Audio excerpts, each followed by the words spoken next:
CM योगी ने गोरखपुर में बाबा गोरखनाथ को चढ़ाई मकर संक्रांति पर पहली खिचड़ी। सीएम के खिचड़ी चढ़ाने के बाद मंदिर का दरवाजा आम भक्तों के लिए खोला गया। उत्तराखंड की राज्यपाल बेबी रानी मौर्य और मुख्यमंत्री त्रिवेंद्र सिंह रावत ने प्रदेशवासियों को मकर संक्रांति पर्व के लिए शुभकामनाएं। राज्यपाल बेबी रानी मौर्य ने प्रदेश की खुशहाली और समृद्धि की कामना। मकर संक्रांति पर्व पर कोरोना और कड़ाके की ठंड भी नहीं डिगा पाई आस्था। खचाखच भरे गंगा घाटों पर लोगों ने लगाई आस्था की डुबकी। सुबह से ही हर की पैड़ी समेत कई घाटों पर श्रद्धालु पहुंचे। नए कृषि कानूनों के खिलाफ किसान आंदोलन का आज 50वां दिन। भारतीय किसान यूनियन राज्यवाला समूह के नेता बलबीर सिंह राज्यवाला ने कहा, केवल हरियाणा नई दिल्ली सीमा पर होगा ट्रैक्टर मार्च। दिल्ली में कड़ाके की ठंड के साथ छाया घना कोहरा, विजिबिलिटी काफी कम। लोगों को आने जाने में हुई परेशानी, सड़कों पर आवाजाही भी हुई बाधित।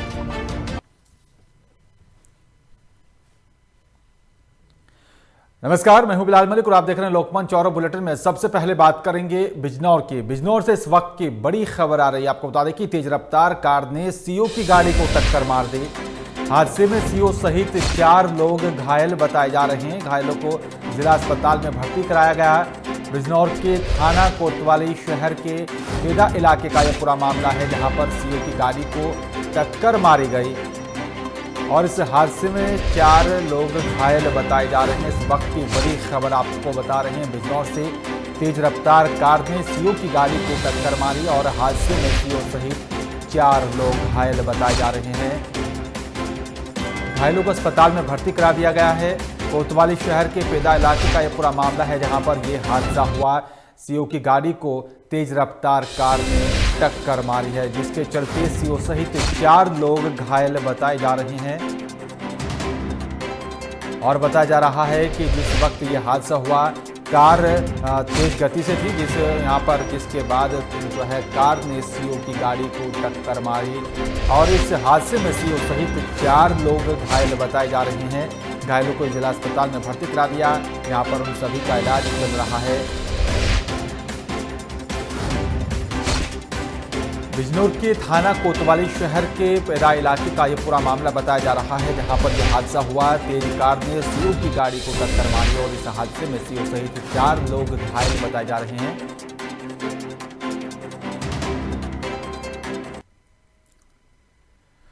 और मैनपुरी में उस वक्त सनसनी फैल गई जब अपने बाबा के घर आए एक युवक को ग्रामीणों ने चोर समझकर पहले तो उसकी पिटाई की और फिर गोली मारकर उसकी हत्या कर दी गई। वहीं सूचना पर पहुंची थाना पुलिस ने शव को कब्जे में लेकर पोस्टमार्टम के लिए भेज दिया। दरअसल मामला थाना ओछा के ग्राम नगला भजन का बताया जा रहा है, जहां पर जनपद एटा के ग्राम जसराना निवासी अपने बाबा के घर आया हुआ था और सुबह करीब 5:30 बजे गांव से बाहर घूमने निकला, लेकिन लौटते समय घने कोहरे के कारण वो किसी दूसरे गांव में चला गया था, जिसके चलते ग्रामीणों ने उसे चोर समझकर पहले तो उसकी जमकर पिटाई की, उसके बाद उसकी गोली मारकर हत्या कर दी गई। फिलहाल सूचना पर पहुंची पुलिस ने शव को कब्जे में ले लिया और साथ ही अब आगे की कार्रवाई करने की बात कही जा रही है। साथ ही पुलिस ने 3 नामजद और साथ ही एक अज्ञात के खिलाफ मामला दर्ज कर लिया है। जो चाचा जी रहते हैं नगला सावज में, उसके पास में गांव है एक नगला भजन जी। तो ये सुबह वहाँ से 3 साढ़े 3 बजे करीब निकला और अधिक होने की वजह से ये रास्ता थोड़ा भटका। तो नगला भजन में जैसे ही पहुँचा तो वहाँ के कुछ 2-4 लोगों ने इसको पकड़ लिया और इसकी ज़्यादा बहुत पिटाई की। पिटाई करने के बाद इससे वही गोली मार दी। सनी उससे थोड़े आगे जाके वहीं गिर पड़ा और मौके पर उसकी मौत हो गई। आप लोगों को सूचना कैसे मिली? इसकी जानकारी उसके चाचा ने, वो दूध का कार्य करते हैं तो उसी गांव में थे, उन्होंने देखा भीड़ भाड़ को और वो पुलिस भी मौजूद थी। तो उसको देख के ही उन्होंने पता किया। तो जब उसने देखा उन्होंने तो ये तो सनी है, हमारे जो घर पे आया हुआ था, तो फिर उन्होंने सूचना हमें दी। तो फिर वहाँ पे हम पहुँचे।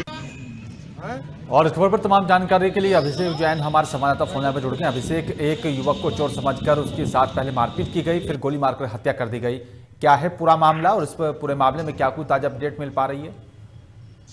जी, मैं आपको बता दूं कि ये पूरा मामला थाना औरछा के ग्राम नगला भजन से जुड़ा हुआ है, जहां पर बताया जा रहा है कि जनपद एटा के ग्राम जसराना का निवासी सनी पुत्र श्यामचंद्र अपने बाबा के घर पर आया हुआ था और सुबह लगभग 5:30 बजे वह घर से बाहर निकल गया था घूमने के लिए। लेकिन कोहरा अधिक होने के कारण वह रास्ता भटक गया और वो किसी दूसरे गांव में घुस गया, जहां पर सुबह कोहरे के कारण ग्रामीणों ने उसे चोर समझ लिया और चोर समझ के पहले तो उसकी जमकर पिटाई की और उसके बाद उसको गोली मार दी, जिसके बाद उसकी थोड़ी देर बाद ही मृत्यु हो गई। सूचना पर जैसे ही पुलिस पहुंची, पुलिस ने सबको कब्जे में ले लिया और पोस्टमार्टम के लिए भेज दिया है। जी।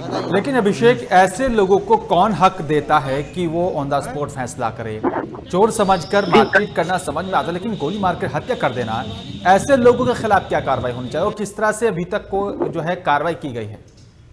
जी, वैसे तो मैं आपको बता दूं ये कहीं ना कहीं बिल्कुल ही दुर्भाग्यपूर्ण घटना हुई है कि उसको चोर समझ के उसको पहले तो मारा पीटा गया, उसके बाद उसको गोली मार दी गई। लेकिन पुलिस को जैसी सूचना मिली, पुलिस ने जानकारी होने के बाद इसमें 3 लोगों नामजद लोगों के नाम और रिपोर्ट दर्ज की है, वहीं 1 लोगों के खिलाफ अज्ञात में भी दर्ज किया है मामला। लेकिन अभिषेक, क्या कोई पुरानी रंजिश के चलते तो नहीं इस तरह की घटना को अंजाम दिया गया कि अगर कोई चोर है तो उसको पकड़कर पुलिस को सूचना देनी चाहिए, पुलिस को मौके पर बुलाना चाहिए कि इस तरह से चोरी की घटना थी या फिर ये मामला से रिलेटेड था या फिर इस तरह की घटना थी? ऐसे लोगों के खिलाफ क्या कुछ कार्रवाई होनी चाहिए? जी, आपको बता दूं फिलहाल पुलिस ने अभी ऐसा कोई खुलासा नहीं किया है कि पुरानी रंजिश के चलते कोई हादसा ये घटना हुई है। बस उनका कहना यह है कि गांव वालों ने उसको चोर समझ लिया और चोर समझ के पहले तो उसके साथ मारपीट की, उसके बाद गोली मार दी। और कहीं ना कहीं आसपास के लोगों का भी ये कहना था कि इस तरीके से ये घटना को अंजाम नहीं देना चाहिए था, कि पुलिस को पहले सूचना देनी थी। लेकिन फिर भी ये ऐसी घटना हुई, ये निश्चित ही दुर्भाग्यपूर्ण है। अभिषेक, इस पूरे मामले को लेकर पुलिस ने अभी तक क्या कुछ कार्रवाई की है? पुलिस ने अभी 3 लोगों के खिलाफ नामजद में रिपोर्ट दर्ज की है, वहीं 1 के खिलाफ अज्ञात में दर्ज की है और लगातार पुलिस इस पूरे मामले की जांच कर रही है। शुक्रिया आपका अभिषेक, तमाम जानकारी साझा करने के लिए। अब देखना होगा कि इस पूरे मामले को लेकर पुलिस से जो जांच पड़ताल कर रही है उसमें क्या कुछ निकलकर सामने आता है। लेकिन जिस तरह से इस घटना को अंजाम दिया गया, चोर समझकर पहले मारपीट की गई, फिर गोली मारकर हत्या कर दी गई, तो ऐसे लोगों के खिलाफ कड़ी से कड़ी कार्रवाई होनी चाहिए। और इस बीच कन्नौज से बड़ी खबर आ रही है। आपको बता दें कि ड्यूटी पर तैनात ट्रैफिक पुलिसकर्मी से मारपीट का एक मामला सामने आ रहा है। दबंग रोडवेज कर्मी ने पुलिसकर्मी से अभद्रता की गई और उसके बाद गलत जगह पर बस को खड़ा कर दिया था और उसी के बाद ये पूरा हादसा हुआ है। और साथ ही आपको बता दें कि इस पूरे मामले का एक वीडियो भी सामने आया है और साफ तौर पर वीडियो में देखा जा सकता है कि किस तरह से जो है मारपीट की जा रही है। इस वक्त की बड़ी खबर आपको बता रहे हैं कन्नौज से, जहाँ पर जो है ड्यूटी पर तैनात ट्रैफिक पुलिसकर्मी से मारपीट की गई है। दबंग रोडवेज कर्मी ने पुलिसकर्मी से अभद्रता की और आपको बता दें कि गलत जगह पर बस खड़ी करने पर जो पूरा विवाद हुआ था, सदर क्षेत्र का ये पूरा मामला बताया जा रहा है और इसका एक वीडियो अब सोशल मीडिया पर भी वायरल हो रहा है। साथ ही आपको बता दें कि जिस तरह से यहाँ पर जो है ट्रैफिक पुलिसकर्मी के साथ ये मारपीट की गई है, अब देखना होगा इस मामले को लेकर भी क्या कुछ कार्रवाई की जाती है। लेकिन जिस तरह से यहाँ पर रोडवेज कर्मी की दबंगई देखी गई है और गलत जगह पर बस को खड़े करने को लेकर ये पूरा विवाद हुआ था।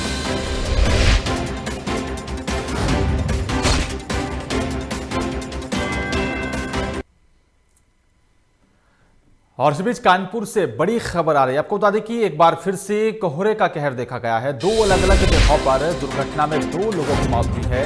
ट्रक और साथ ही डीसीएम में हुई जोरदार भिड़ंत, डीसीएम चालक की मौत हो गई। बताया जा रहा है कि बिल्हौर थाना क्षेत्र की ये पूरी घटना है, जहाँ पर एक बार फिर से कोहरे का कहर देखा गया और साथ ही आपको बता दें कि इस हादसे में यहाँ पर डीसीएम चालक की मौत हो गई है।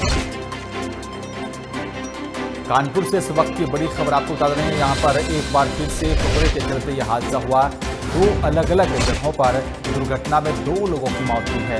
ट्रक और साथ ही डीसीएम में जो है जोरदार भिड़ंत हुई है, डीसीएम चालक की मौत हो गई है। बिल्हौर थाना क्षेत्र का ये पूरा मामला बताया जा रहा है। इस वक्त की बड़ी खबर कानपुर से आपको बता रहे हैं। एक बार फिर से कोहरे के चलते ये भीषण हादसा हुआ है। 2 अलग अलग जगहों पर दुर्घटना में 2 लोगों की मौत हुई है। कोहरे के चलते पहले इस तरह के हादसे हो चुके हैं, लगातार कोहरे के चलते इस तरह के हादसे सामने आ रहे हैं। ट्रक और साथ ही डीसीएम में जोरदार भिड़ंत हुई है, डीसीएम चालक की मौत हो गई है।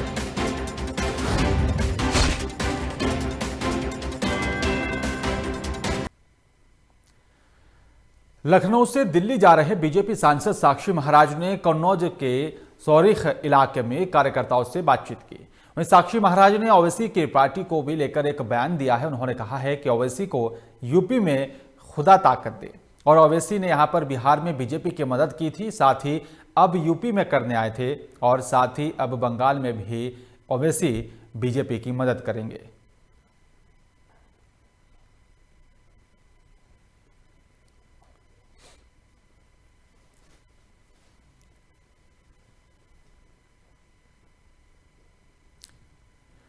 कानपुर से इस वक्त की बड़ी खबर आपको बता दें कि चिड़ियाघर में 647 पक्षियों को बर्ड फ्लू का खतरा सता रहा है। प्रणाली उद्यान के पानी तक में मिला है वायरस। पिछले 24 घंटे में कानपुर में 140 पक्षियों के लिए जो है सैंपल लिए गए थे और प्रभावित जोन में अंडे चिकन की बिक्री पर पूरी तरह से रोक लगा दी गई है।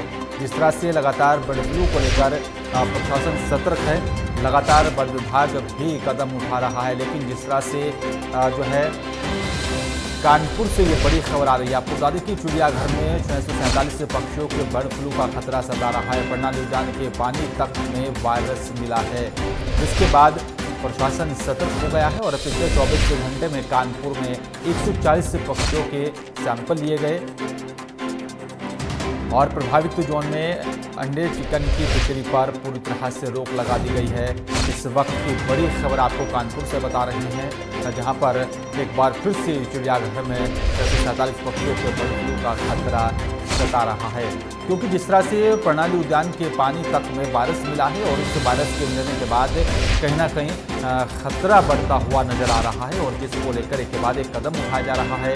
पिछले 24 घंटे में कानपुर में 140 पक्षियों के लिए यहाँ पर जो है सैंपल लिए गए और ये सैंपल के आधार पर अब आगे की जो है रिपोर्ट जब आएगी उसके आधार पर ही कदम उठाया जाएगा। लेकिन जिस तरह से प्रणाली उद्यान का पानी तक में यहाँ पर ये वायरस मिला है और इसे पानी में वायरस से मिलने के बाद अब और खतरा बढ़ जाता है। लेकिन साथ ही आपको बता दें कि पिछले 24 घंटे में कानपुर में 140 पक्षियों के सैंपल लिए गए और इन सैंपल को लैब में जांच के लिए भेज दिया गया और रिपोर्ट आने के बाद आगे का कदम उठाया जाएगा। लेकिन जिस तरह से लगातार बर्ड फ्लू को लेकर प्रशासन सतर्क है, के बाद एक कदम उठाया जा रहा है और अब देखना होगा जो 140 पक्षियों के यहाँ पर सैंपल लिए गए हैं और लैब में भेज दिए गए हैं जांच के लिए। अब देखना होगा कि इस रिपोर्ट में क्या कुछ आता है। लेकिन प्रभावित जोन में अंडे और चिकन की बिक्री पर भी रोक लगा दी गई है।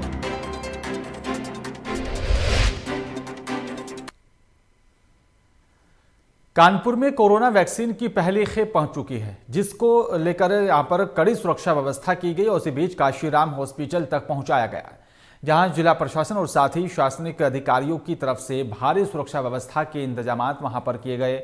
आपको बता दें कि कोरोना से बचाव के लिए टीकाकरण का रिसर्च किया जा रहा था, जिसके चलते सफलता भी मिली और साथ ही ट्रायल भी किया गया, जिसके बाद यूपी के कानपुर में वैक्सीन की पहली खेप कानपुर के चकेरी एयरपोर्ट पर पहुंची, जहां पर मेडिकल रूलिंग और साथ ही कड़ी सुरक्षा व्यवस्था के बीच वैक्सीन को उतारा गया और साथ ही स्पेशल वैन के जरिए कड़ी सुरक्षा के बीच काशीराम हॉस्पिटल तक पहुंचाया गया।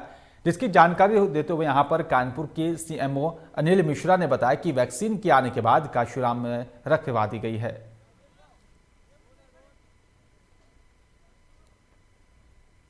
सर, जो कि निर्देशन में वैक्सीन आ गई है, यहाँ पर वॉक इन कूलर में रख दी गई है। कानपुर नगर में हमने 14 सेंटर बनाए हैं जो 16 तारीख को जहाँ से वैक्सीनेशन किया जाएगा। एक सेंटर पर एक टीम 100 लोगों का वैक्सीनेशन करेगी, तो हमारा 16 तारीख के लिए 1400 वैक्सीनेशन का है। हमारे यहाँ जैसा कि यहाँ वैक्सीन आप देखेंगे और एडी साहब हमें बताएंगे, ये वॉक इन कूलर में रखी जाती है। 2 से 8 डिग्री तक हमें टेम्परेचर मेंटेन करना है। देखिए, अभी तक हम लोग ड्राई रन कर रहे थे जिसमें कि हम वैक्सीन नहीं लगा रहे थे, बाकी सारी एक्टिविटी कर रहे थे। जो हम 16 तारीख को करने जा रहे हैं वो एक्चुअल रन है, मतलब एक्चुअल बेनिफिशरी होंगे और उन बेनिफिशरीज को वैक्सीन दी जाएगी। कानपुर नगर में 14 सेशन साइट चुनी गई हैं। हर सेशन साइट में मैक्सिमम अधिकतम 100 लोगों को लगाया जाएगा, तो मैक्सिमम 1400 लोगों का वैक्सीनेशन 16 तारीख को होगा। सर, जो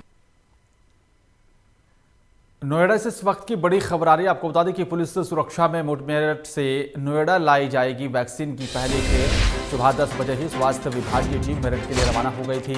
सीएमओ कार्यालय में बनाया गया है जिला वैक्सीन स्टोर, वैक्सीन की सुरक्षा को लेकर स्वास्थ्य विभाग सतर्क है और लगातार सुरक्षा को लेकर जो है कड़े बंदोबस्त किए गए हैं। 8 वेब बूथों पर सुबह 10 बजे से शाम 5 बजे तक कोरोना वैक्सीन लगेगी, जिसको लेकर जो है पूरा रोड मैप तैयार किया जा रहा है। साथ ही आपको बता दें कि यहाँ पर जो है मेरठ से नोएडा लाई जाएगी वैक्सीन की पहली खेप और सुबह 10 बजे ही स्वास्थ्य विभाग की टीम मेरठ के लिए रवाना हो रही थी। सीएमओ कार्यालय में जो है जिला वैक्सीन स्टोर को बनाया गया है, जहाँ पर वैक्सीन को रखा जाएगा और जहाँ पर वैक्सीन को रखा जाएगा वहाँ पर सुरक्षा के कड़े बंदोबस्त किए गए हैं ताकि किसी भी तरह की कोई जो है अपनी घटना घटित ना हो जाए, जिसको लेकर सुरक्षा व्यवस्था के यहाँ पर कड़े बंदोबस्त किए गए हैं। वैक्सीन की सुरक्षा को लेकर स्वास्थ्य विभाग लगातार सतर्क नजर आ रहा है और साथ ही आपको बता दें कि 8 वेब बूथों पर सुबह 10 बजे से शाम 5 बजे तक लगेगी वैक्सीन और ये वक्त यहाँ पर निर्धारित किया गया है। 8 बूथों पर सुबह 10 बजे से शाम 5 बजे तक वैक्सीन के लगाने को लेकर कार्य चलेगा।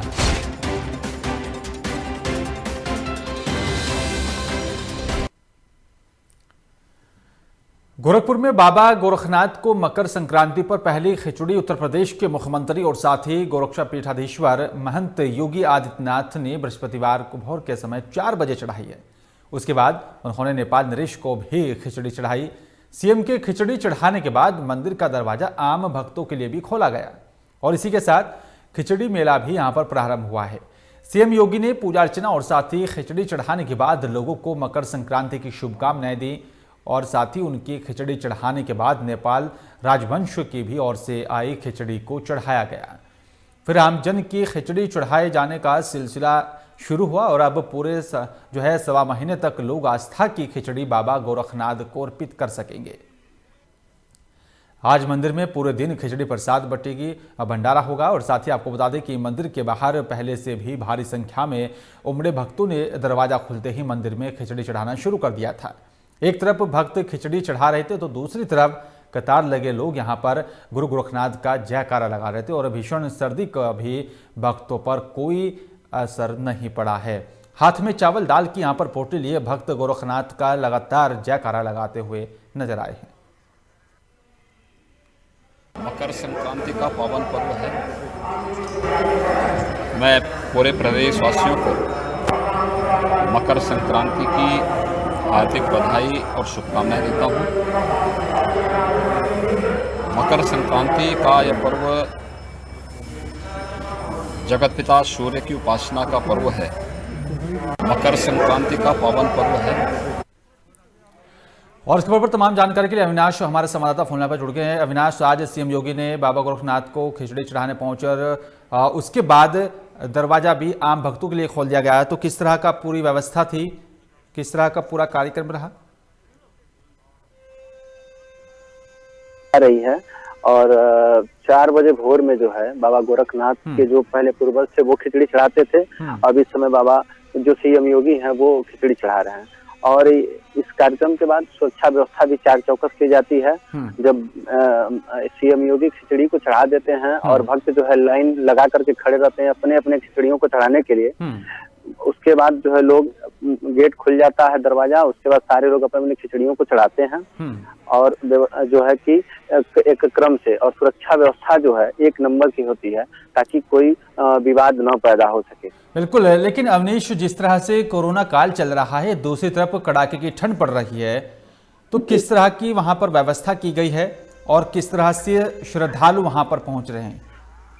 जी, वहाँ पे अलाव की व्यवस्था एकदम है और सोशल डिस्टेंसिंग के साथ लोग आ रहे हैं, भक्त जो हैं, और एक एक करके लोग अपनी खिचड़ियों को चढ़ा रहे हैं। वही बाबा जो है भीम सरोवर में भी एनडीआरएफ की टीम लगाई गई है कि अगर कोई घटना न हो, वहाँ पे व्यवस्थाएं जो है समझ लीजिए कि अगर एक सुई भी गिर जाए तो वो मिल सकती है, इतनी अच्छी व्यवस्थाएं वहाँ की गई हैं। बिल्कुल, लेकिन एक मेला का भी यहाँ पर जो आयोजन होता है जो कि 1.25 महीने के करीब तक चलता है, उसको लेकर क्या कुछ पूरा रोड मैप तैयार किया जाता है?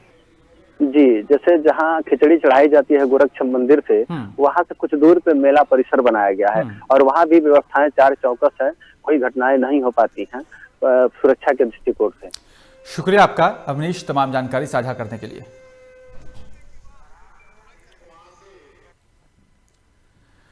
और चलिए बात करेंगे बरेली की। बरेली में स्कूल की मिनी बस को बेहड़ी से बरेली लेकर गया था और जिसके बाद बरेली से लोग पर स्कूल बस में अचानक आग लग गई और साथ ही देखते ही देखते बस में चारों ओर आग फैल गई थी और वहीं बस ड्राइवर ने बस से कूदकर अपनी जान बचाई, जिसके बाद घटनास्थल पर मौजूद लोगों ने गाड़ी में यहां पर आग लगने की सूचना दमकल विभाग को दी। वहीं दमकल कर्मी भी तुरंत मौके पर पहुंचे और कड़ी मशक्कत के बाद बस में लगी आग पर काबू पाया।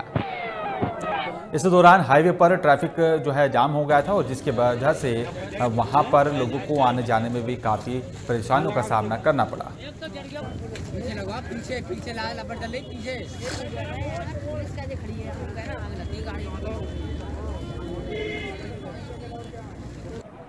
मकर संक्रांति का पावन पर्व है।